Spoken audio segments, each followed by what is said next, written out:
Super Speedway. Welcome to episode 241 of the Super Speedway Podcast, recorded Tuesday, June 28th, 2022. I'm your host, Eric Young, and I am joined, as always, by my co-host, James Cush.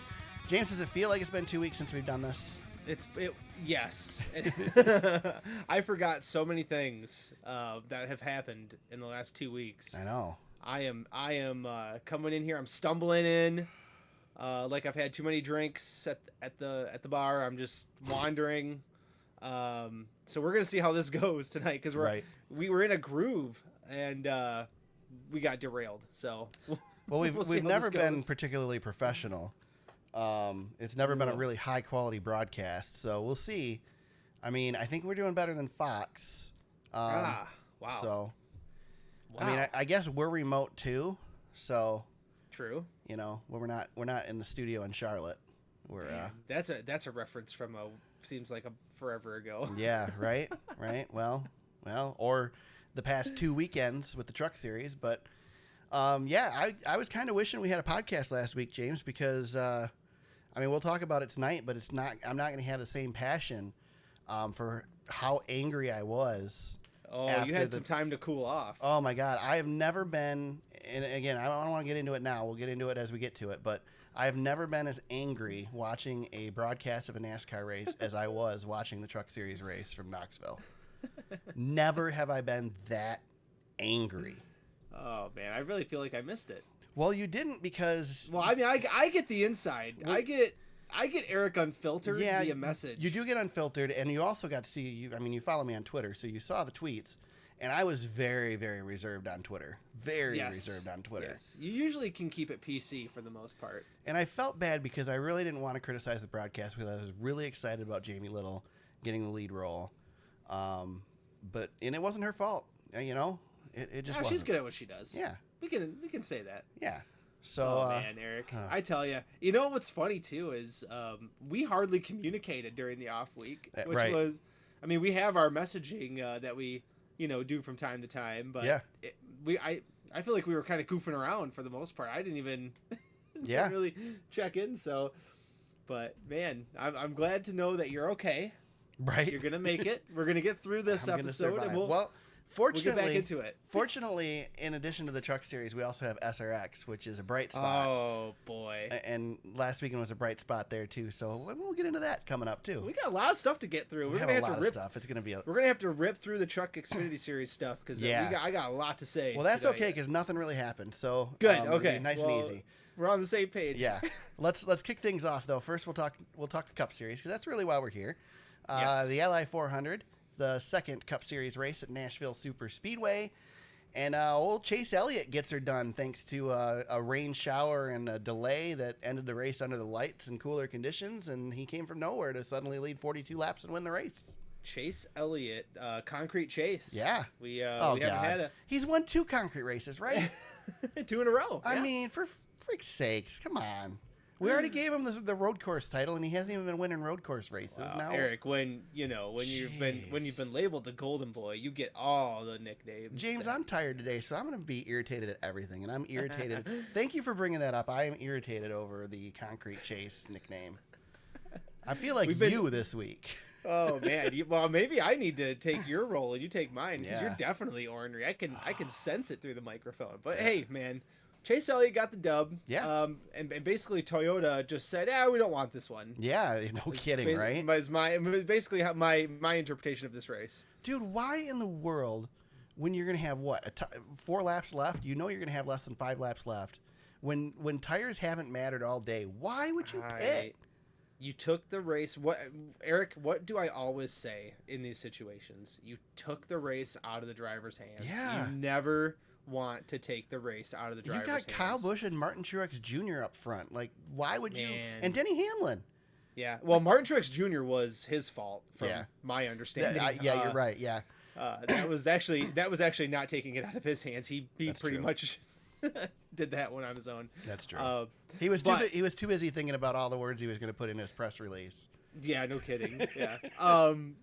Eric, for a company like Joe Gibbs Racing that invests in, I would say, and I feel very confident in this as a fact that Joe Gibbs invests more in pit crew performance than any Cup team in the garage, and to have as many issues that they have had with whatever they've got going on at Joe Gibbs, and we'll talk about Bubba Wallace. And I was going to say, we know where they're sending their reject pit crew members. And their terrible pit decisions on Sunday night. I am just like flabbergasted at how bad that performance was from them across the board. And that's not the guys, jacking up the car, filling it with gas and changing tires. That is from the top down, complete dysfunction for something that they have such a high investment in. It's actually staggering that they let this one get away. Yeah, I mean, there's nothing I can add here. Denny Hamlin led 114 laps. Dude, in this thing. Kyle Busch led 54. Martin Truex led 82. Yep. I mean, they led well over 200 plus laps of a 300 lap race between the three of them. Coming off a weekend where they stunk. And two of them finished below 20th. Yeah. That's unbelievable. I mean, Kurt Busch tried to steal the thing and didn't really have any business being up there, but he found his way up there yet again. But Chase Elliott with a smart restart watched what was working and took the line that he saw work the previous restart and made it work for himself. And that was Chase Elliott had at one time, Eric, was the guy who couldn't finish a race, couldn't close a race, and that. The last few wins he's had, he has found ways to close races, and it's he's not even matured a lot. Yeah, it's not even a question anymore. He shouldn't have won this race, and the opportunity was given to him. He made the right call. Yeah, that is Eric, that's a championship team. Yeah. You don't think of it with a guy that young who's got so much to learn. Still, but Chase has always been really mature, I feel. Yes. But as a driver, he has matured now. His skill set has matured. Yeah, exactly. His brain has matured. Like the way he thinks a race has matured. He competes at a Hall of Famer level now. I mean, he goes toe to toe with guys like Kyle Busch and Kurt Busch and guys that are other beyond champions. He's a champion as well, but he drives as a high level Hall of Fame type talent at a very very young age. I mean, he's got dang near 20 years in front of him. He's only 26 years old. Right. So it's pretty. I feel like, Eric, we've watched drivers come through. We've been around the sport long enough now, which is funny that we've seen an entire generation come and go now, and Chase Elliott's kind of like the young next generation where we've really have seen his growth. And when you see a race like this where he's just closes it out, seals the deal, it's not even a contest at the end. It's just impressive to see how far these guys can really come and mature, and it's kind of fun to watch a guy just have that development and become what he really is now, and he's just an awesome race car driver. Yeah, it's a great team. I find it funny listening to you talk about how great Chase Elliott is. I know, it's weird. I had a hard time, and I'll admit it, man. I had a hard time with Chase early on. Yeah. But that, I think what that is frustrations of a young driver, and also frustration from a fan base that, can drive you crazy. But right. Dale Jr.'s fan base used to drive me crazy, and they're the same. So right. but you're looking at a guy. Purely from a skill set standpoint and how far he's come, you can't deny it. It's the same way I feel about Martin Truex Jr. I used to give him a hard time too, and then he went on that run. And sometimes you just got to eat the crow, man, because these guys prove you wrong. If they're that good, they will make you look bad. So I have a question. I have a question for you. I would argue that you probably are in the belief of, nothing against Dale Jr. and everything he's accomplished, but Dale Jr. probably didn't live up to the expectations of people from fandom of his fathers, right? I mean, well, yeah, I would. Do you feel like Chase is living up to the expectations of the son of Bill Elliott? Oh, I think he's exceeded his expectations. I agree. Yeah. I think he has. If you were to strictly take father to son comparison, Chase is doing what everybody wanted Junior to do in Dale's footsteps. And honestly, Eric, Dale. you're never going to replicate Dale Earnhardt's career. Exactly, 100%. He's a one. Again, I'm not saying this as an insult to Dale Jr. I'm a big fan of Dale Jr. And I love Dale Jr. So yeah, but I think Chase is living that expectation that maybe those Elliott fans would never, or that those Earnhardt fans would never have achieved with Dale Jr. because even if Dale Jr. won 7 championships, it wouldn't be enough. I think for me though, if Dale Jr. had won one. I would have said that was enough. It's so hard to win a championship. Yeah, multiple championships are tough. Yeah, these guys who win multiples, I mean, they're all like unicorns in this sport. They come so fleeting. I mean, well, shoot, just so winning multiple races, James. This is Chase Elliott's 2nd win this season. Yeah, it's tough. That's it. 2 wins for people. I mean, if you got 2 wins, you're top of the heat. This season has been very, very difficult, and the way these cars perform has these guys rethinking strategy, making mistakes they wouldn't normally make because they're still thinking, strategy based off of the old car. I think it's just ingrained in their DNA at this point. So we're still working through a lot of that. There's so much parity, more parity now than we've ever had in a sport that's built on, a high level of parity between the top teams. So. It's a wonky season. It's so difficult to do. And I agree with you that Chase Elliott definitely is, he's lived up to expectations. There's no doubt about that. I don't know how many times he's got a long way to go. I don't know how often we can be like, oh, has Chase Elliott, made the leap? Like, oh yeah, he's here and he's going to be here for a while. Yep. While you were gloating about Chase, I looked up a quote. I'm just going to give you the quote, James, and I want you to tell me the driver, okay? Oh, okay, let's have it. The quote is, "Leave me the F alone, dude. Don't talk to me the whole effing race." I know who this is. I want to say Kyle Busch, but I know the answer. So right. I'll say it's Bubba Wallace. Yeah. Bubba doesn't want his crew chief to talk to him anymore. Doesn't want his crew to talk to him anymore. I mean, can you blame the dude? Here's how I first thought of this. So I first thought, okay, Bubba, yeah, you've got a point. This team keeps letting you down in catastrophic ways, and there's no doubt that they do. But what did the crew say to Bubba when he had the fastest car in the field and qualified 30th? Right. Too. Well, you gotta he's not.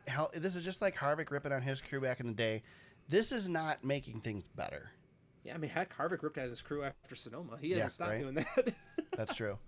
But no, this isn't helping, and screaming like that doesn't help anybody. No. But we do know that Bubba's a passionate dude. He's under pressure. Yeah. Big time. Yeah. Well, and the boss was there. MJ was there at the track. Yep, and they had a big old sponsorship announcement in Nashville. And they had one of the fastest cars, if not the fastest car on the track. They had the fastest car in practice, that's for dang sure, by a lot too, which is the bummer of it all. Eric, I heard Jeff Burton say this, and I don't know if you did or not, but I'm going to steal his point and credit him with it a little bit. He said that Bubba Wallace has always had pressure, just from his background and who he is, and you and I are Bubba fans. I mean, we've said it before, but this season is the first time that Bubba has to look across the garage at a teammate that's better than him that he has to compare himself to. Yeah. He's got a Hall of Famer in the same stable, and that Hall of Famer is whooping his behind week after week. Well, he's also not an underdog anymore. No, he's not. When you play the underdog role, you can always look good in the underdog role. I mean, Eric Jones is back to the underdog role. Eric Jones looks good every week right now. Yes, he does. He didn't look good when he was running in that same spot in the JGR car. Darn right. And you've got Kurt Busch, who's already shown you, yes, you can win. Yep. Straight up, you can win. Yep. You can be competitive at a non-plate track. Yes, exactly. You can do this. That's only adding fuel to the fire that's going on inside of Bubba Wallace, and that team has got some major issues. One being they got to fix that pit crew. We highlighted that a little bit earlier with what's going on with Joe Gibbs. It might also be a good idea not to tell Bubba to stop in the middle of pit road. Oh Jesus! I mean, yeah, it's that's again, Eric, top down. What is going on? Yeah. But Bubba Wallace has to be a leader, and when you're doing that, you are not leading. No, you're just screaming and shutting down. Yeah. Shutting down is not helping you win races. It's not helping you compete. Now, is this a situation where this is a story because we all know about it because 50 people tweeted about it because they heard it at the track. Oh, NASCAR tweeted it out. But it's on their radio, and we shouldn't be bothering with it because it's our privilege to listen in on the audio. I don't know. Unfortunately, we always get involved with pit crews. We never care what the pit crews are doing until they're in trouble with their driver. Yeah, it's true. Which is a bummer. Like, I don't know. You know, these guys are good at their jobs. It's just this team has a hard time right now with execution. Yeah. And yeah, I mean, part of it's the driver. But you know, Eric, I feel like if boy, I'm not going to say any driver were to do this. Like if Joey Logano flipped a lid on his pit crew, I don't know if we'd cover it, but there's a handful of guys. If they flip their lid, we're gonna dang sure make sure we're marketing it and putting it on social media, right? Because that's what NASCAR proper is doing. Well, and I think part of the reason Kyle Busch being another one. Yeah, part of the reason that this is the discussion though is because it is already a story that they've been struggling in the pits this year. Over and over and over again. So there's justification for the frustration. It's just whether that frustration was handled correctly, which I would pretty much guarantee Bubba Wallace today would tell you it wasn't. I'm sure he regrets it. Yeah. I'm sure he regrets how he handled it, and him and Booty have talked, you know, about what they're going to do moving forward. I got to give Booty some credit. Like, that pit stop was a disaster, but when Bubba screamed at him to shut the bleep up, he just stayed cool, stayed calm, kept talking to his driver, doing his job. I don't know if you can ask for much more when your driver's that far gone in whatever place Bubba went to with how frustrated he was. He's not coming back, but you can definitely do your best to, you know, cool the flame a little bit. Right. Kyle Busch tried to use the old NASCAR Racing 2003 wall glitch the last lap of the race. That was pretty great. Yeah, I don't know what he was doing. If he was just frustrated and bored. I think he just got in the wall and figured, why lift? I'm already back here. I mean... Yeah. Eric, I don't know if you've ever noticed this, but I've seen Kyle Busch get bored out there driving. Yeah. Like, watching races in person. If you keep your eye on Kyle Busch, he does weird stuff throughout the race. Like, at MIS, I remember he would, like, for, 5 laps in a row, he just would dive to the bottom for no reason. Like, nobody around him. He just does things like that. I just wonder if he was like, heck. These guys screwed up my day. I'm going to make them fix the car. Yeah. You know, I don't know. But that was an interesting. I haven't seen that before.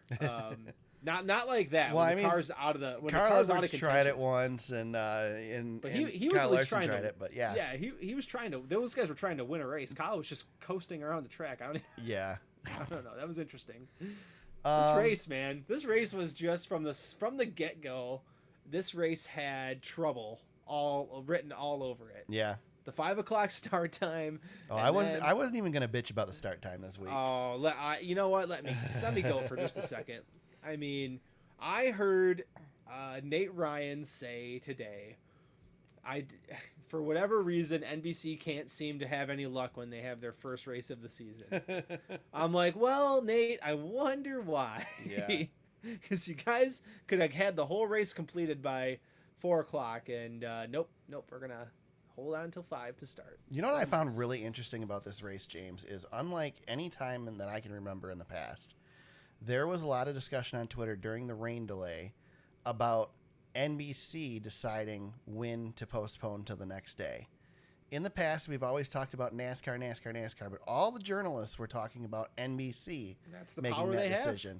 It's just interesting that you know, we're acknowledging it now and whatnot. I mean, I know I was at Michigan the one year that they decided to reschedule a race for 5 p.m. the following day because they had soccer on or something on in the middle of the day. Yep. But yeah, I mean, Chris Knight tweeted about it, and I specifically asked him to clarify because he was saying it wasn't NASCAR's decision. That's right. And he did a nice job of clarifying it and just pointed out that it's not just NASCAR's decision, that NASCAR does have a say in it. Yep. But it's just interesting. And yeah, I mean, again, it's not a surprise. We know the amount of money that's put into these contracts and stuff. And I mean, NBC's got limited resources to air it too. If something's on USA that's as important as America's Got Talent and they can't put it on there. I mean, Eric, you know, we're talking about TV rights really quick. We saw whatever that increase, a $95 million increase in ESPN's F1 rights, and they're not even broadcasting it Right. They're getting it from Sky Sports still. So these, NBC and Fox, they've definitely got some sway. And Eric, you're a tried and true journalist. You've been in the game for a while. What do they always say when you are doing stories like that? Follow the money, right? Where does the money go? And Fox and NBC, they bring the money, and whoever the next TV partners are going to be, will have the same kind of sway. That ESPN decision, I think, tells me they're not going for NASCAR. I don't know about that just yet. I think you know who I expect to make a bid on NASCAR, James? I think there's been a network that's been auditioning for the last 2 years. And I think Ole Allen Bestwick might be the lead of it. Maybe. I would not be surprised to see CBS make a bid. I think CBS likes what they have. I don't know, man. I feel like they're playing the SRX game right now as a trial run to see how they can do. Possibly. They like the gap in the summer schedule. I know, but CBS has a big investment in football and college football, so the fall is going to be hard for CBS. Yeah.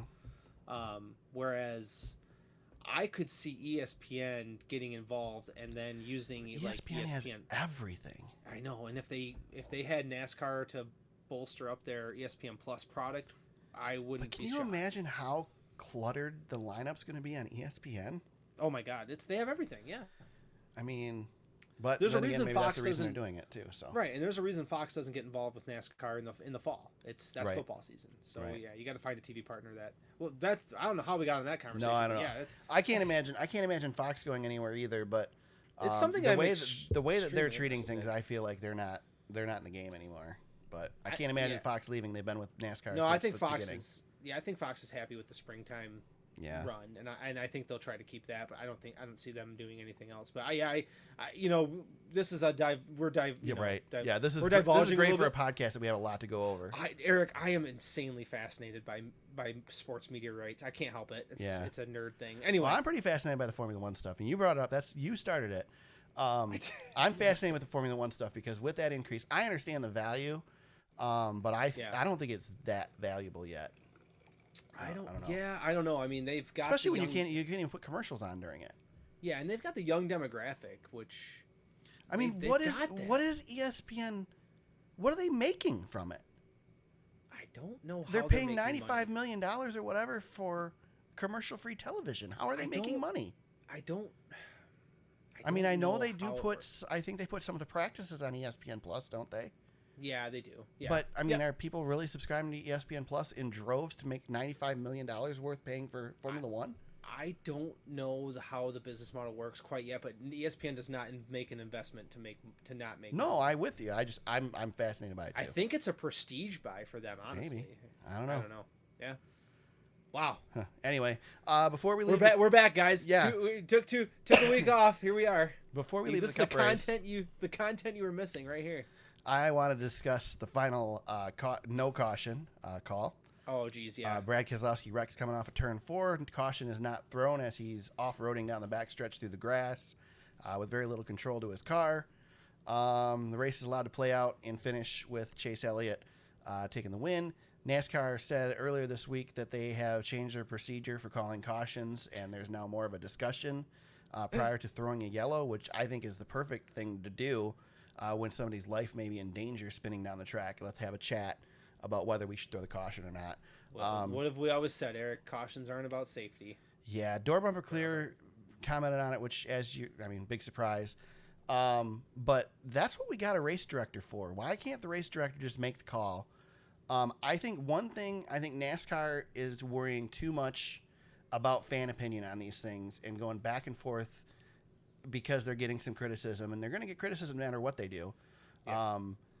Personally, James, I watched the Indy 500, and it doesn't matter if it's the last lap, the first lap, middle of the race. If a car spins, car makes contact with the wall, they throw the yellow immediately. Yeah.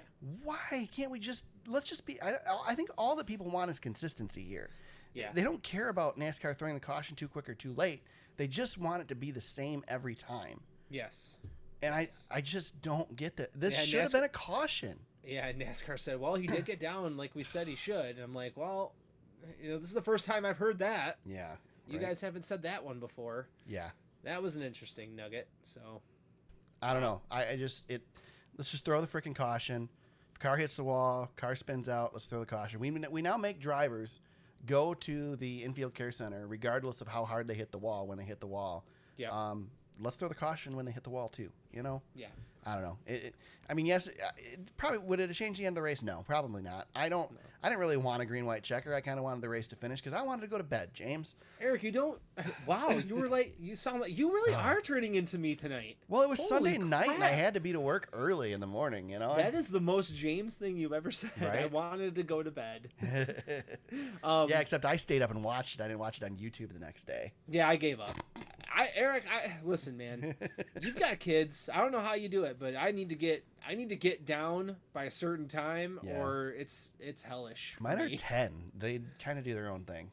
I can't. Yeah, 5 and 1. I can't keep up anymore. No, I'm too old for that. I'm with you. Man, I can see that. Yeah. Overall, good performance, bad performance. Nashville. Nashville's been good for 2 years now. I don't think it was a barn burner, but it was a good race. No, and you know the rain delays and lightning delays and stuff be damned. I mean, what are you going to do about that other than start the race earlier? But these guys, this track is good, and honestly, if NASCAR gets Nashville Fairgrounds, which is going to happen, like that's eventually going to happen. You would think. Well, I mean, the fact that the short tracks aren't doing real well though probably hurts that a little bit. Yeah, and I would say like Nashville Superspeedway has performed well enough, and from the sounds of the party that place can throw, I mean, it sounds like they could keep Nashville Superspeedway and have the fairgrounds. I mean, have two races in a market isn't anything new. It's just two different tracks. Right. Well, hopefully we'll have two races in the Chicago market too when they add the street course, so we can go back to Chicago later. Hey-oh. Oh yeah. Your dreams might be coming true, Eric. There's been some scuttlebutt. I don't know. This week all I've heard is street course though. I don't want the street course. I want the oval back. I know you do. Because I'll go to the street course too, but I don't want to do a street course. Hang in there, buddy. Very don't give up on your dream. Anything else with the Cup race, James? No, I think that's pretty much it. I was gonna say what the heck's wrong with Alex Bowman, but that was a thing. Yeah. William Byron's on a slide. We should keep an eye on. Yeah, they've really been on a slide lately. I'll talk about him more when we get to our picks. Okay. But yeah, that's something to keep an eye on. But other than that, I mean, this was a pretty standard race. Toyota and Joe Gibbs threw it out the window, though, in my personal opinion. But I agree. Austin Cindric's 7th place finish was the highest finishing rookie.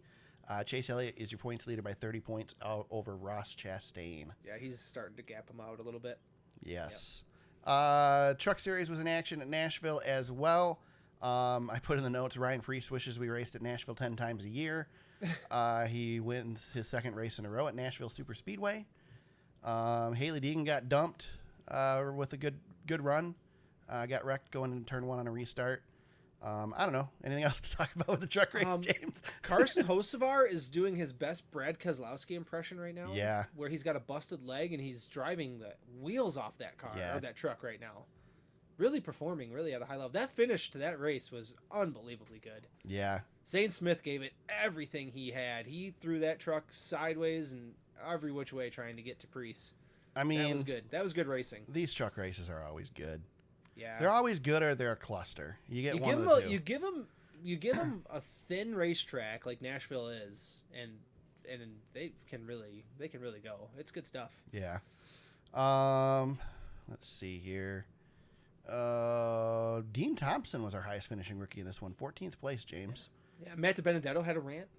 He was mad. He's mad at people. Yeah. Just got to be relevant. Haven't seen him for a minute. He had to make sure he had his camera time. Yep.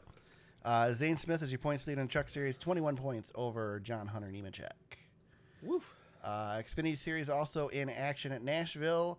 Justin Allgaier just dominates the crap out of this thing. If you want to talk about a concrete guy, let's talk about Justin Allgaier. Who that was a start to finish whooping. That was about AJ Allmendinger led some laps, but man, 134 laps of a 188 lap race, James.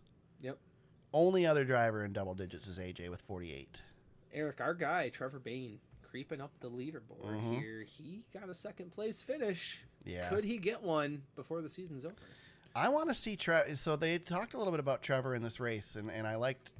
First of all, I thought NBC did a terrific job this weekend, returning to the broadcast. Yeah, they were great. Yes, they did a great job. Steve Letarte brought his A game. Yeah, he was good. I don't know if I was quite ready to be yelled at again already. Yeah, because I did get yelled at a lot. Junior and Burton yelled at me quite a bit this weekend. But I'll take the yelling over what Fox does. Did you recognize that Dale Jr.'s definitely been given the wheel to kind of drive the broadcast? Yeah, he was doing some play-by-play this week, which was interesting. He's been taking. Well, he's the star, man. I mean, seriously, if he's you, Tony Romo, yeah. The guys you've got in the booth, if you don't anchor on Dale Jr., I mean, he is the dude. You got to. Yeah. Yep. Nope, totally agree. Trevor Bain. So they talked a little bit about Trevor and the fact that Trevor didn't go looking for a ride, really. He was hoping for somebody to come to him, and it fell through, and he ended up not racing, and now he's doing the opposite and actively looking for something, and wants to be back full time. So good on Trevor. He's performing well in a car that he should perform well in, and I think the expectations, he's probably exceeding expectations at this point. Of course, the expectations keep rising, and now I think we're expecting him to win at some point. Yeah. But he's right there, man. Well, if you're going to lose Ty Gibbs to the Cup Series, possibly, it would be nice to have a guy who could compete for the championship in the roster. Yeah, that's true. Although I'm sure Trevor probably wants to be back in the Cup Series too, but he's going to have to earn it. He's not going to get there next year, but yeah, full-time Xfinity Series ride could definitely be attainable for sure. Yeah, could be. I like seeing it, man. I like that guy. Yeah, I like Trevor. He's a good kid. Let's see. Austin Hill, highest finishing rookie. AJ Allmendinger is your points leader by 25 points over Ty Gibbs. Ryan Preece was good in this race too. Yeah. Watching him again. Just throw that out there. Racing for BJ McLeod, top 10 finish. Allmendinger burned his foot, but was okay the next day for the Cup race. Yeah, he was icing after the race. Yeah. That was crazy. Noah Gragson put on his Twitter that he threw up twice in the last 7 or 20 or so laps or whatever. Noah Gragson had one heck of a weekend. He's turning, physically morphing into Tim Richmond right before our eyes. Yeah. And he was all over the place. He wants to be Tim Richmond. Yes, so he needs to get in shape. Yeah. I'm just going to say, you can't be out there puking. I understand these cars are hot, but you can't be out there puking on yourself. Come on. Right. Got to take care of himself. Be better than that. We had another run-in with Sam Mayer and Ty Gibbs, but both kind of brushed it off, James. They kind of... Yeah. I was expecting Ty to be fired up after the race, but he said no. He said, I did it to Ryan Sieg earlier in the season. I got to expect it. So yeah, maybe some maturity got to him finally. I mean, he did. To be fair, he did try to wreck Sam Mayer after they got together and missed. Yeah. But straightened up by the end of the race at least. So yeah, handled a lot better than the last time he got hit. So. Yep. All right. Then the Truck Series was also in action the week before at Knoxville on the dirt. Todd Gilliland comes back for one race. James, we didn't point out the fact. Well, I guess we can talk about it when we get to. Oh my God, I've been waiting for this to come up. But go ahead. Yeah, I think that I'm probably the jackass this week for picking Todd Gilliland in the Truck Series when he's a Cup Series driver. Appreciate Todd messaging us immediately when he heard it on the podcast. Todd Gilliland. Not Todd Gilliland. Todd, our buddy Todd. Yeah, well, we both missed it, but yeah. I find it hilarious. The best part is I also made fun of the fact that you didn't know who was in the Truck Series and then picked a guy that's not in the Truck Series. I know. It's really, really good. That is going to be, Eric, if you could pull that clip for the end of the year. Yeah, right? That's an all-timer. I meant to pull it for this episode, actually, but I did not. It is such a funny thing that happened. And it only could happen on this podcast. But Todd Gilliland comes back for one race, gets the win for his dad on Father's Day weekend. Cool deal, right? I mean, that's pretty neat. 2 weeks in a row for David Gilliland Racing, by the way, because Priest won this weekend. So, good run for those guys. Carson Hocevar was probably the truck to beat and broke. Yep. Just driving the hell out of those trucks. I mean, we just talked about it, but I mean, again, it's just bad luck. But I think the story, though, Eric's the next bullet point from this one. Because I think this is probably what set you off. Oh, yeah. But I wasn't expecting to see it when I actually saw the footage. I was like, holy cow. Yeah, so first of all, the fact that it took two race weekends at this track with the berm they have on the inside of the track for somebody to flip as a result of it is shocking to me. Yeah. But Jessica Friesen flipped in this race. But they still don't know it at Fox. They still haven't seen the replay or something. I don't know. Maybe it has to do with the fact that, the broadcast was being done from thousands of miles away from the actual racetrack. Maybe Fox forgot to send spotters when they didn't send the booth crew. I don't know what the deal was. But yeah, I was irate after this because not only did they not get a replay of Jessica Friesen's flip, they also never once acknowledged it during the entire broadcast. Like I found if I wasn't on Twitter, I wouldn't have known that Jessica Friesen flipped. There was a guy, James, in the stands with an iPhone who managed to get Jessica Friesen flipping. And also, I forget who it was that rode the wall down the front stretch too on his side. Fox didn't get either of those. Never talked about it. It's pretty incredible. Yeah. So, I think we need to replace the Fox cameras and the Fox crew with a bunch of people with iPhones. I'll sit there with an iPhone and record the race. They make movies that way. Yeah. Why couldn't we make a truck race that way? What garbage coverage, man. I understand how difficult this stuff is to do. But damn, this is your freaking job. And again, I didn't want to rag on them. I wanted to say how great they were because Jamie Little was calling a NASCAR race, the first female ever play-by-play for a NASCAR race. And it had to be ruined by Fox's shoddy production. Somebody outbid these guys, please. At least for the truck series. Please. The truck series deserves the announcers to actually be at the track. It's the third most popular motorsport in, well, I don't even know if that's true anymore, but one of the most popular motorsports in America. Yeah, we should cover it a little bit better. Yeah. Yep. Wow. Good work, Eric. You got through that without getting yourself in trouble. Yeah. You should be proud. Yeah, I don't have to edit anything out even. Yeah, you didn't swear. I thought you were going to. I thought you might. But you held it together. I'm trying to be, again, it's a good thing the podcast wasn't last week. You're trying to be a better man. I could talk all day about, and then I was so irritated when I saw them start the broadcast at Nashville. Because here's the deal. So Phil Parsons was on the Dale Jr. download this week, right? Right. And they asked him what he's up to. And he says he'll be in Nashville for the truck race. And I'm like, oh, cool. So they just didn't send the crew to the dirt track. They'll have them at at Nashville and beyond. Because he said he was going to cover the truck race, and then he was going to stick around and watch a Sun race and the Xfinity race the next day. They were in freaking Charlotte again.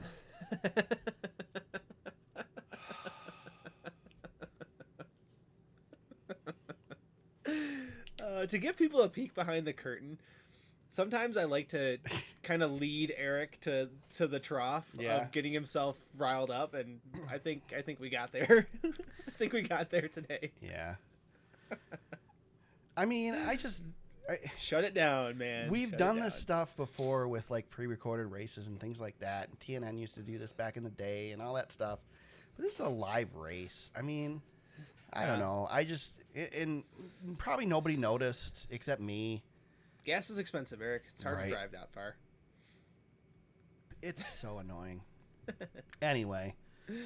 Well done. Do we want to talk about who's in for the playoffs? Do we care about that yet? It's in the show notes if you want to check it out. TheSuperspeedway.com, by the way. Yeah, we didn't have much movement at the bottom. No, but somebody's got to win pretty much to have movement at this point. Yeah, gosh, I feel bad for Eric Almirola and Tyler Reddick. Like, those guys are having really decent, points seasons, and because of Hamlin and Suarez and a bunch of other guys from outside the top 16, they're on the outside looking in, but that group, that Almirola, Reddick, Austin Dillon, and Eric Jones group, that is such a fun little group of guys who can absolutely win a race at any time. Yeah. Like, those four guys could win. Well, Tyler Reddick's got to prove it. But Austin Dillon, Eric Jones, they can win at Daytona. Eric Almirola, he can win. Gosh, he could win New Hampshire, right? You know, like he did last year. So, it's something strange. And you have guys outside of that window, too. You've got Kevin Harvick. You've got... Oh, no, Harvick's in. Sorry. Harvick's in. Harvick's the last guy in. You've got Bubba Wallace. Bubba Wallace has got an opportunity. There's... Yeah, unfortunately, we're probably not going to get to our 17. No. Which would be so much fun to have happen one time. but it's just not gonna. It was fun the year it happened in the Truck Series where they ran out of spots for non-winners. Yeah, we're so close. Like Ryan Blaney's sitting really pretty. He's in good shape. Truex is in good shape. Even Chris Bell's in pretty decent shape. Harvick though, like if I was Harvick, I'd be a little nervous. But that team's really fast too. So yeah. But yeah, you almost got to get a win just to save your you know what, because it could come into hand. It could definitely come in handy here. So yeah, it's fun to watch. I'm not so worried about the other series just yet, but the Cup Series definitely. I mean, we're at that time, man. We got 9 races to go. Well, shoot, there's only 2 races left in the Truck Series before the playoffs, James. That's right. Yeah, Truck Series starts their playoffs here fairly soon. Yeah. They're not racing for a minute. They got a week off here. Yeah. But yeah, pretty good. We have a new segment, James. We call the reason I'm here. SRX Corner. Yes. Let's talk about the SRX series. We had 2 races to kick the season off. Started out at Five Flags Speedway, and old Elliott comes to town the night before. Didn't even have a ride yet when he showed up at the track. People didn't even know why he was there. Man. Gets himself a win and made a deal prior to the season with the CEO that if he gets a win, he's going to find him a truck or a Cup Series ride. And the Daytona 500. Yeah, now he's got to live up to that promise. So Project 91 coming to fruition. I'm telling you, there's not a better spot for him, that's for sure. Yeah, the first race of the SRX was, I mean, it was fine. It was a good race. But, yeah, Five Flags was an interesting track. I was surprised that the IndyCar guys ran as well as they did. Yeah. But yeah, Helio. Really impressive because, excuse me. If you look back at like the IROC series, the IndyCar guys, the open wheel guys always struggle in that series. And of course you were running, 2-mile tracks, 2.5-mile tracks back then. You're running short tracks now. Yeah. But still, I mean, you got Tony Stewart, you got Ryan Newman, you got short track aces. Yeah. As well as a local hero too that's racing in the series, and the open wheel guys are competing with them. I will say this: the guys who are actively driving or who are not that far off from driving, they handled the heat better than everybody else. Yeah. And those are your IndyCar guys right there. Because Helio, he's running quite a bit, and even Ryan Newman had a great run, and he's not that far removed from sitting in a competitive seat. So those guys handled that. It was hot, man. Those guys were baking inside those race cars. Yeah, pretty. Cool, they looked pretty rough getting out after just 70 some laps for 75 laps. They were struggling. Yeah. So. And then South Boston. We raced South Boston this past weekend. Tony Stewart gets the win, the champ. Defending champ, but gets in a little tangle with Ernie Francis Jr. during the heat race. Man. And old Tony was pretty ticked off. Eric, I don't know if Tony's been racing very motivated for about a year now, but after that fracas, he was driving like a man possessed again. So here's the thing, though, James. You know where I'm going. Well, so they showed it on camera. I don't know if you saw it. But right before they jumped back into the race cars, there was some laughing. Well, that's what I'm saying. Here he's pissed off at him. And Ernie Francis is coming back saying that, I'm whatever. I'm going to race him however, blah, blah, blah. And then they're chuckling it up before they get in the cars. I think they cooled off. You think they cooled off? Or are we playing this up? I mean, this is Tony's series. Tony's interview, he was agitated. He seemed like it. He was agitated. But maybe Tony's a better actor than we think he is. I don't think so. He's not a good actor. No, he was pretty mad. He was pretty mad. I mean, we've seen him mad before, Eric, and that was... I mean, with the way SRX works, and the great thing about SRX, they got cameras everywhere with, great access. So, I thought it was so cool that we had racing yet to go, and we got to have an interview like that and see something like that, like in between. Who was it that? Speaking of by the way, Connor Daly has been spectacular in the booth. He was good. Yeah, Connor Daly does a good job. I like Connor. Who was it that Connor talked to? That was all ticked off. He talked to Tony on. No. He talked to somebody else though too during the caution. Was it Marco? It might have been Paul Tracy. I don't remember, but they were really, really irritated, and it was very tense, and it was entertaining. He was talking to. Oh God, yeah, you're right. I think it was. It was very awkward. Was it Ryan Hunter-Reay? Yeah. I think you're right. I think it was Marco. Yeah, I think it was because Marco. He drove Marco's car and was faster than him. He ran a faster lap than him, and he even made a crack at it. Yeah. And it was, it definitely got awkward. It was definitely, it was almost as awkward as the rain delay in the Cup race when Parker Kligerman was interviewing Ross Chastain, and Chastain obviously didn't want to be there. God, that was awkward too. Oh my God. Yeah. So speaking of Marco Andretti and Michael Waltrip get into it as well. Marco puts Waltrip. Well, I personally think Waltrip chopped himself and put himself in the wall. Well, Michael Waltrip and Paul Tracy have the same disease in this series, and they suffer from a lack of talent. Yeah, and it's just so and not that Michael Waltrip was a decent enough driver to win some Daytona 500s. I mean, he can drive. Yeah, he definitely won some Daytona 500s in the best car ever to be fielded in the Daytona 500. He's years removed from those glory days, and Paul Tracy has nothing left in the tank. So those guys just struggle out there for many myriad of reasons. But yeah, they struggle almost as much as Willie T. Ribbs does as a pit reporter. Yeah, I know they want to keep Willie T around, but yeah, he's having a hard time. God, that was But awful. you reminded me, because I thought I haven't seen Michael Waltrip angry, but thank you to you for reminding me that 30 years ago, yes, he did punch Lake Speed. Punch the nicest guy in the history of NASCAR in the face. He did, through the window of his car. Yeah, strapped in. At Michigan, too. Yep. Yeah. Oh, man. Yeah, I was there for that, actually. Oh, man. I think I was probably there for that, but I was pretty young. Yeah. So, there was so much going on. And then Paul Tracy, Helio dumped him. That was, that was so awesome. That was, I love this. The first race at Five Flags was but this race was best SRX race yet, James? He was right there. Yeah. I think it was the best one yet. Yeah, this one, I want to see NASCAR back at South Boston. This is such a great racetrack. It really is. A lot of, there is so much aggression with these guys out there. I was shocked to see cars getting torn up, knowing how much work that these guys are doing to fix these cars up for the next week. I can't believe how piled up these cars were. Michael tore it up, and then Paul Tracy, he stuffed it in the fence. But Eric, did you think Helio dumped him on purpose, or was it I don't know. He had to dump him on purpose. Oh yeah, he did.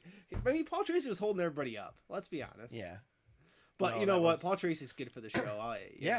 Paul is he's playing the role he needs to play. And when he said at the beginning of the season that he was going to be calmer, and I was very disappointed. So I'm thankful. It lasted a race and a half. Yeah, I'm thankful that he's back to Paul Tracy. I had so much fun watching this on Saturday night. Yeah. It really was. I wasn't that excited going into it because the week before was so but it was spectacular. Yeah, the highs of the SRX series are very high. Yeah. It's a very high ceiling production. And props to CBS for doing the Ryan Newman story. Yeah, that was really finally good. Got to see the car that I felt like was shrouded in secrecy. And they did a great job with it. It really gave me some extra respect for Ryan Newman, which I already, after getting to interview Ryan Newman a few years ago at Kentucky, I had a newfound respect for him because the guy's hilarious. That was very cool. It was a good feature.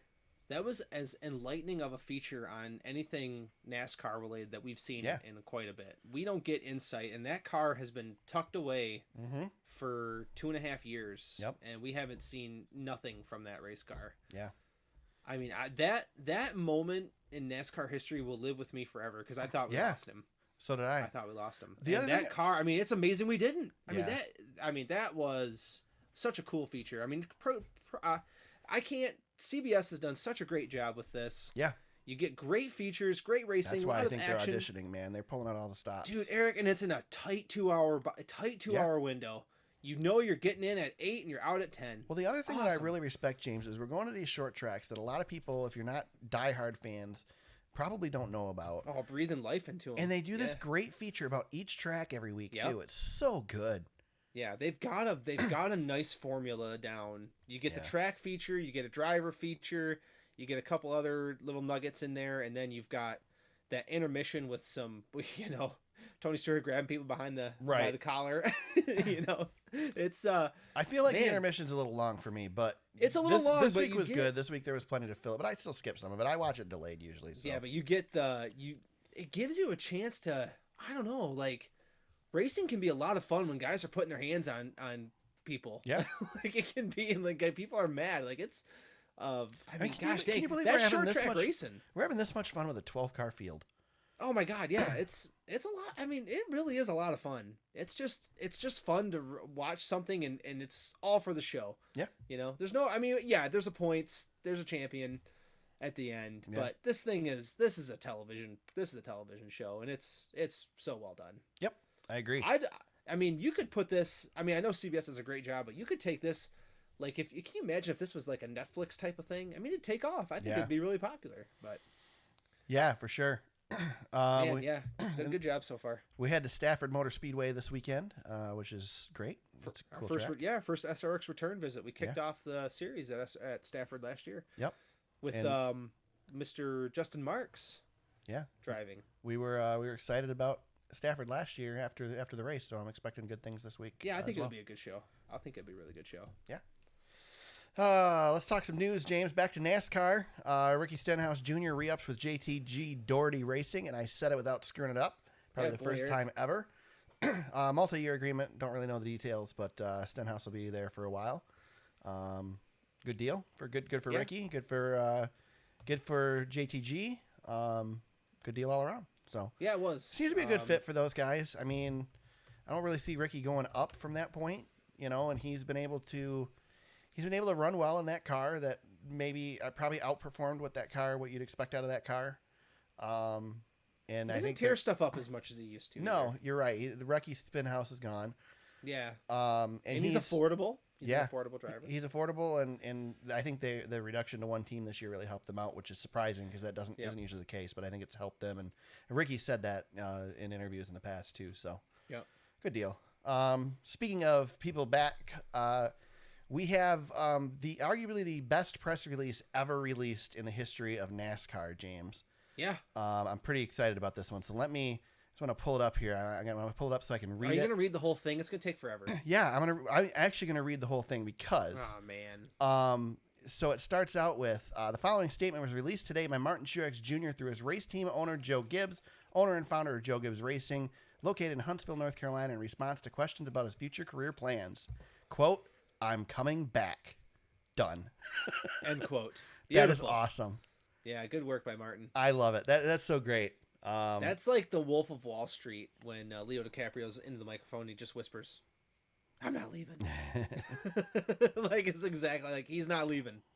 It's awesome. Cool. And Dale Jr. said that's so Martin Truex.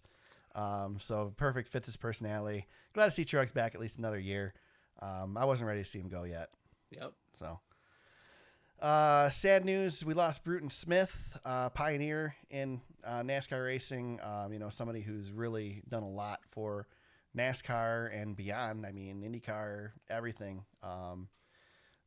95 years old, passed away. Definitely a bummer. I think he'd been sick for a while, hadn't he, Ben? Yeah, he's been battling. I mean, when you're 95, you're battling quite a bit. But it's safe to say NASCAR isn't NASCAR without Bruton Smith. Like, he is a pillar. Yeah.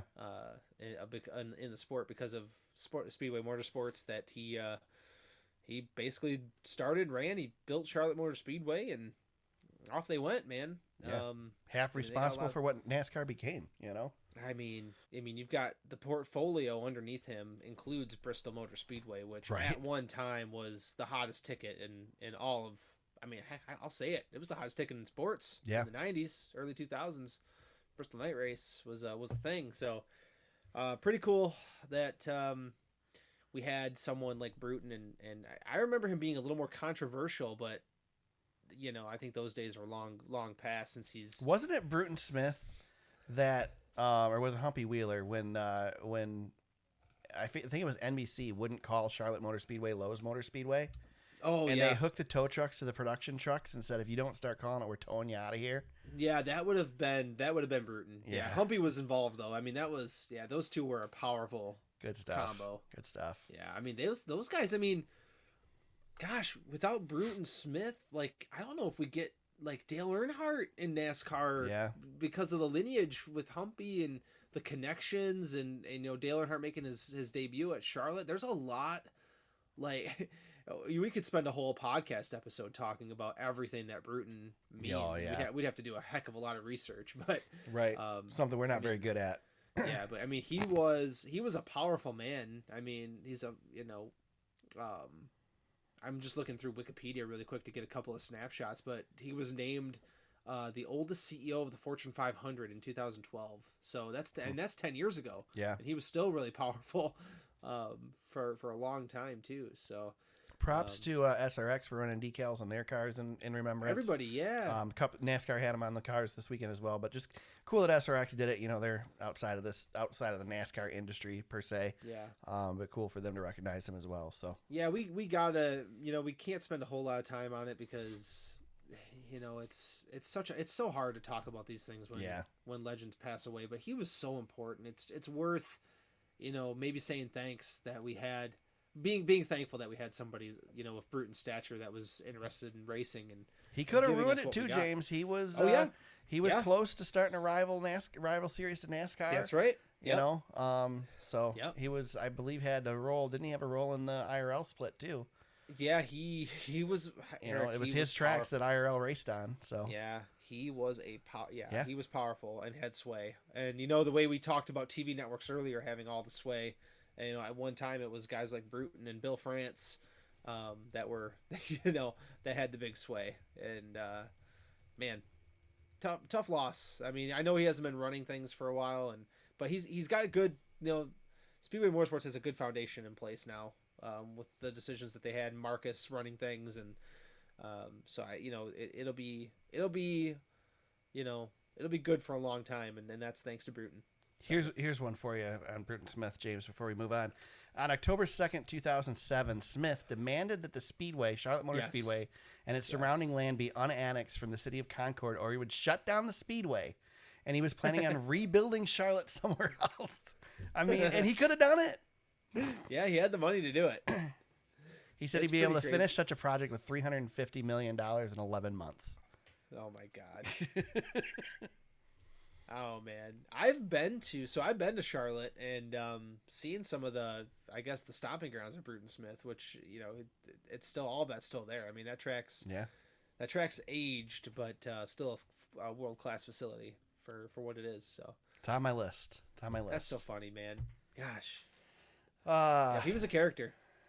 Yeah, it's on my list. North Wilkesboro, James, might be on my list this year too. I'm telling you, haven't pulled the trigger yet, but I might be going to watch Dale Jr. race late models at. That's pretty cool. At North Wilkesboro, so you'd make Todd jealous. He'd be all upset, right? Right. Yep. I was thinking about it. We did find out too this week.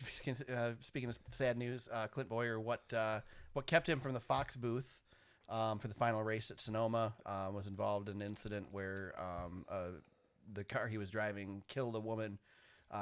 Not Clint's fault. We won't get into it real heavy or anything like that. But no, we don't need to. Just bummer for Clint. Thinking about him. Yeah, that's a crappy situation. Glad to hear it's not of his doing or his fault. But I'm sure that doesn't make things any easier for him. Bummer that it happened right at the end of the season. We haven't heard from Clint at all, and no. I do hope that we do hear from him soon. Just a lively guy, and he does a great job for Fox. As hard of a time as we give Fox. He's been a nice addition. Clint's gotten a lot of criticism from people, and I don't think so. I like Clint on the Fox broadcast. I hope he sticks around. Yeah, I mean, he brings something to the broadcast. And I really liked what they did this year with him bringing his buddies in there. I thought that the rotate. I don't think the booth is the problem with Fox. No, I think the booth is good. Mike Joy, everything Clint Boyer, else. And people like Tony Stewart. As long as they leave Danica Patrick out of there, we're good. Oh my God, jeez. Yeah. SRX hasn't brought her back yet, so yeah. I think we're doing good so far. Although she's doing F1. Really? She was on. Oh yeah, she was in Montreal. What the hell does she have to do with F1? Jeez. Here we go. We go. Let's move on, James. Let's move on.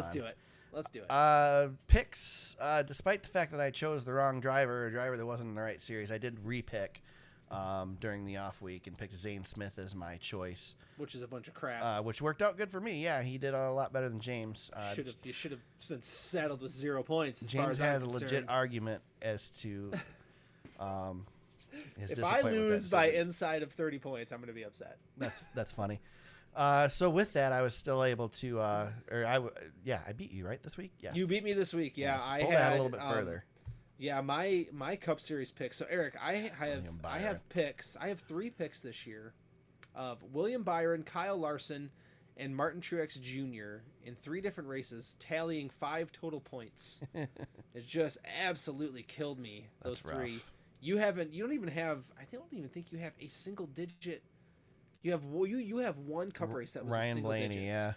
Yeah. I have just been getting killed on some of these bad luck deals with Byron and my last 3 Cup races, 13 points, 15 points, and 2 points, just devastating.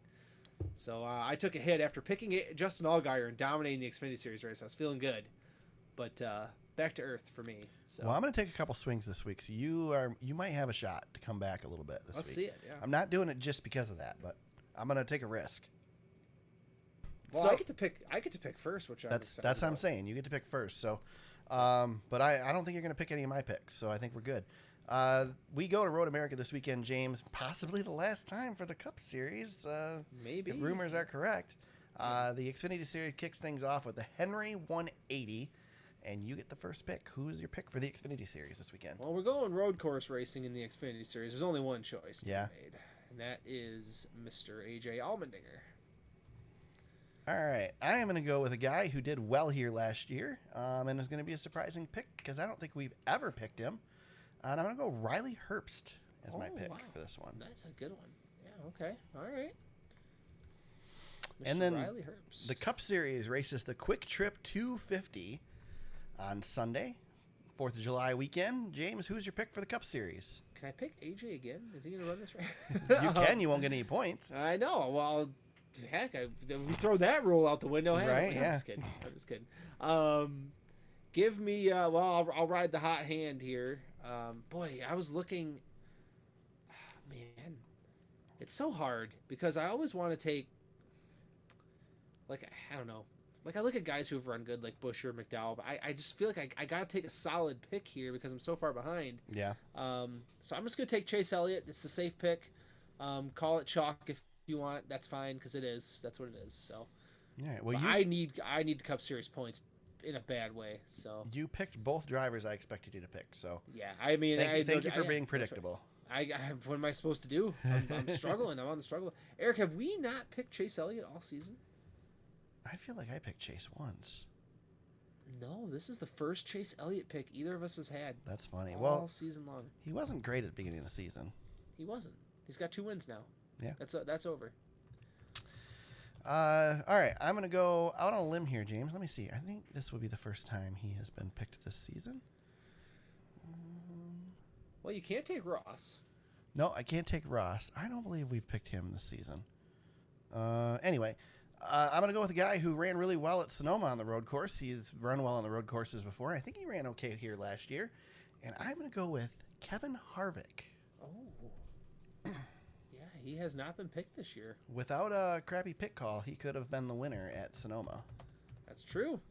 So, last year, Road America, just to give you an idea. Hold on. Our top 10 included Chris Bell, Denny Hamlin, Martin Truex, Chase Briscoe, a lot of the guys you would expect. I leaned heavily towards Chris Bell, but I got scared on the Toyotas with how bad they were at Sonoma. Yeah, Briscoe would have been a good pick too. Briscoe was on my list, but I wanted to go with Harvick instead. Either of the Busch brothers, Chastain, that's another good pick you probably could have had, but I'll go with the guy who won. I couldn't take Chastain because I had him last week. So I know, yeah, Chastain would have been a good pick here. But although you wouldn't have noticed, I could have picked him again. I got a little flexibility here, so we'll see. Atlanta's coming up. Maybe I'll get lucky. I don't know. Maybe things will go as well for you as they did in the fantasy league, right? Oh man, I am feeling the groove of the fantasy league, Eric. Yeah, I got the win. Surprised myself because I didn't think I was in it because my one of my picks was in the garage, William Byron. You picked Byron and you still won? I had Byron on my roster and I put him on the bench. So oh, you got lucky, man. I did. Well, I had no choice. I mean, once he wrecked, I was like, well, my lineup's my lineup. I kept Bubba Wallace in my lineup and didn't kill me too bad, but I beat Justin 713 by 4 points. Freight Train had 221. That's your top 3. We have a new leader on top of the points standings. Fast to the Grass is back up front, but I gained a bunch of positions on him. I am 6 points back for the championship lead, and Green Eggs and Hamlin falls to 3rd. Eric, you are almost to the 3,000 point club. You are in 8th right now. That's ridiculous. Stupid fantasy league. Hey, man, I'm doing my best to win this damn thing, so we don't have to... No, I'm just kidding. Right? So we don't have to give anybody a prize? Yeah, right. No, if all I want to do is get to first place so bad. I have won... Hold on, I was looking at this earlier. I lost at Sonoma, and I won Gateway, I won Charlotte, so 3 of 4 here. I was going to say, I thought you had 2 in a row. Yeah, and then I had 3rd at Kansas. So yeah, I don't know. I know people want to brag. It's 2nd at Darlington, so I'm on a little bit of a heater. Nice. I'll take it. So yeah, this fantasy league, as much as it pisses us off, well, at least one of us isn't sucking. Dude, I am trying like hell. I want to win this league one time, and then I can ride off in the sunset and never care about it again. But damn it, if I don't want to win this thing once. That's funny. But got any shout outs this week, James? I did a thing. I guess it's kind of a shout out for myself, but it's kind of for my 1-year-old daughter too. I finally put her on something that drives, and I was so proud of her. Tonight before the podcast recording, we have a little ATV 4-wheeler, and she looked like she could possibly have a future in the Cup Series. Nice. So, I know, get them started young, get them, on 4 wheels. My oldest daughter's not as interested in cars as my youngest, but she seems to like the things that I do. So I will give kind of like a half shout out to myself and my daughter. So hopefully we can see the Cush name get into the Cup Series at some point. Nice. I'm not giving up hope. That's cool. Yeah. Good deal. Yep. A couple for me. Just wanted to shout out, I believe tomorrow in theaters, the Rowdy movie, Kyle Busch's movie, in select theaters. Yep. I wish it was airing here in Bay City because I would definitely check it out, but not so You'll much. Get your chance to see it. Birch Run, I think, is the closest it is. I'm not driving to Birch Run. It'll be on Tubi or something like that. Yeah, I'm sure. The other one I wanted to do is went down to Corgan Oil Raceway, the former Spartan Speedway. Corgan Oil Speedway, former Spartan Speedway, down by Lansing here in Michigan. Check out some short track racing last weekend. Had a good time. Found out where at least one of the sets of bleachers from Michigan International Speedway went when they removed them. They got those on the front stretch there. It's pretty amazing that these little bleachers at Michigan, they stretch the entire front stretch and are just gigantic at a short quarter-mile racetrack. But yeah, cool little quarter-mile racetrack. They had decent car counts. They weren't spectacular, but super late models, the Outlaw super late models, the wedge-shaped cars were racing, so that was pretty cool. And they got their big show, the Wild Child, this weekend. 4th of July non-points events, pretty big deal. I might try to swing down there again Friday night. We'll see. Oh, cool. But very cool. It was fun to go out there and check it out. It's good that you liked it that much. Yeah, I've never been there, so that's cool. About an hour and a half drive for me, so not terrible. I got home at, I think, midnight or something like that. So they got the show done even with an intermission. I'll tell you, it was about 8,000 degrees in the stands. That was awful, but otherwise it was a good time. So had some fun. Cool. Yeah, awesome. Jackass Corner, James. Yes. Who you got for a jackass this week? I want to do however these media outlets are created. I don't know how it works. I mean, I feel like I should, but let's call them the aggregators. Okay. Who keep targeting me with ridiculous NASCAR-related headlines that, for whatever reason, suck me in, and I still end up falling for it and making a stupid click on information I already know. I know you're talking about. But you know these headlines, right, Eric? You've seen these headlines. Oh, NASCAR fans react to Tony Stewart controversy. Yeah, they're so clickbaity, and there's like nothing about the headline. There's nothing there, and I still fall for it. And it happened to me again today. Bubba Wallace controversy, and I'm like, ooh. And then I read like where the outlet is from. Like, dang it, fell for it again. We know who the reputable NASCAR outlets are, so why are we fooled by it? Yeah, I don't know. I still do it. They get me every time. I'm with you, man. Those are annoying. I don't always fall for it, but every once in a while I'm like, ooh, is there a nugget in here I don't know about? Nope, know all this information. It's just clickbait, and they got me again. So those are the people who do that are just jackasses. They're just wasting my time. Yeah, Maybe I'm a jackass for clicking on it. That's a good one.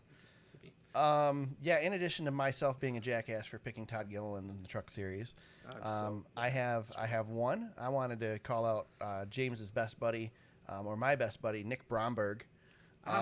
Who bitched last week about how many tickets were available for Nashville Super Speedway, trying to get everybody stirred up. And then, I don't know, James, before the rain hit, looked pretty packed. Looked like they had a lot of people there. Yeah, there were some people there. I don't think anybody was concerned at Nashville about attendance. I I think maybe, I don't know when the last time was that Brottenberg made his way to a NASCAR race, but maybe he might want to go to one once before he starts ripping on stuff. God damn, that guy irritates me. Oh, you know, man. he's just not around. And then, here's an opportunity to be negative about NASCAR. Let's jump in there and talk about attendance. I will say, though, I have noticed that he's toned it way back. Yeah, he has. He doesn't tweet hardly as much as he used to. But he's still, all of his takes are just freaking brilliant. Oh yeah, you know how I feel about guys who stir the pot. James, so you know what? I can block him. I haven't. I still follow the jerk. So you can block his name. Yeah, I know I can't. I like to get irritated, so Eric, you know how many followers he has on Twitter? I don't even want to know. Oh man, should I not say it? You can say it. Almost 32,000. That's ridiculous. That's a lot. Ridiculous. But I don't even think he's doing the NASCAR beat as much anymore. It says right on the top, Yahoo Sports College Football. Probably had to cool it because Yahoo's sponsoring NASCAR That's cars right. now. I mean, be nice. Yeah. Shut up, dude. Yep. We could only wish. I also have an anti-jackass, James. Oh, good. So I want to give, I guess this could be a shout out too, but NBC's graphics department for showing us how the wheels work on these new cars with a single lug. Did you see that? I saw that one, and the airflow one was really good. Yeah, I had no idea that there was this little tab that pops up that tells you when the tire is secured. Fox has been showing us the same damn cutaway car for 8 years now, and NBC comes in with new graphics and totally just turns things upside down and teaches me so much about the car that I didn't know. Yep. And I'm a diehard fan. Like, just think what the casual fans are learning. I know. Thank you, NBC, for not treating us like we're all stupid. Yeah. Yeah, it's good. The airflow one really... Yeah, the airflow one was really good. Enlightened me, too. I got an anti-jackass, too. I guess this is kind of a shout-out. But the guy from... Justin Fielder from the 43 car. Yeah. That video. Yeah. That video of the car, the spark catching the flame when he couldn't get the tire off. Man, these guys... You've stood on pit road during a race, haven't you? Yes, I have. Oh, yeah. Can you imagine running out there, not paying any attention to where the cars are around you, running out there in front of one of those cars going by? I mean, people, you watch these races, and they look like they're going slow. They're going highway speed. Yes. They're going 60 miles an hour down pit road. I mean, it's incredible what these guys do. Just crazy. Yeah, this video is I retweeted it. Just go find it. It's right at the top of my page. But yeah. I guarantee I'll probably pop in, inside joke, I'll pop in and retweet it probably later too and take credit for it, right, James? That's fine. You don't follow me anymore. It's cool. But yeah, no, it's just you're right, Eric. It's amazing what they do. And this guy's like in the fire. Yeah. Just cautiously. Yeah, okay, there's a fire. Okay, just drive the car out of here. We'll bring it back down. We'll get the fire out. Get the tire off. Well, and then he put the fire out with the air gun. Yeah. Like, how badass is that? Yeah. And then everybody's on Twitter ripping on the fire guys, which one of the fire guys said, "We don't want to spray. That stuff is awful." The pit crew is saying, "No, we don't want that all over pit road because you still got to make other pit stops. You can't pit the car, and then you got that residue for the rest of the." And that stuff, if you've never been sprayed with a fire extinguisher, you're not aware. That stuff is the way a fire extinguisher works. Is it removes the oxygen, which is what burns, or which fuels the fire, and when it gets in your lungs, it removes the oxygen from your lungs too. It's not cool. Yeah. It's not pleasant. Cool. No. So anyway, James, where can people find you on social media if they want to hit you up this week and chat with you about NASCAR or better yet SRX? At James Cush on Twitter. You can find me at TSuperspeedway on Twitter. You can find the podcast on Facebook at facebook.com/TheSuperspeedway. Our website is thesuperspeedway.com. You can find old episodes of the podcast, show notes, links to articles we discuss, past race coverage, photos, and much, much more. You can find the podcast on Apple Podcasts, Spotify, Google Play, Stitcher, and SoundCloud. We hope you subscribe for new episodes each week. Wherever you found us today, we hope you subscribe and continue to listen. James, Road America this weekend. We go road course racing once again. 4th of July tradition that may no longer be a tradition after this year. Yeah. Be prepared for half-hour caution flag periods and hopefully some good racing. We'll see how. I don't know what the weather's supposed to be like this weekend, but probably hot. Yes. So, Either way, we'll be back next week to break it all down, discuss it all. Until then, everybody, let's go racing.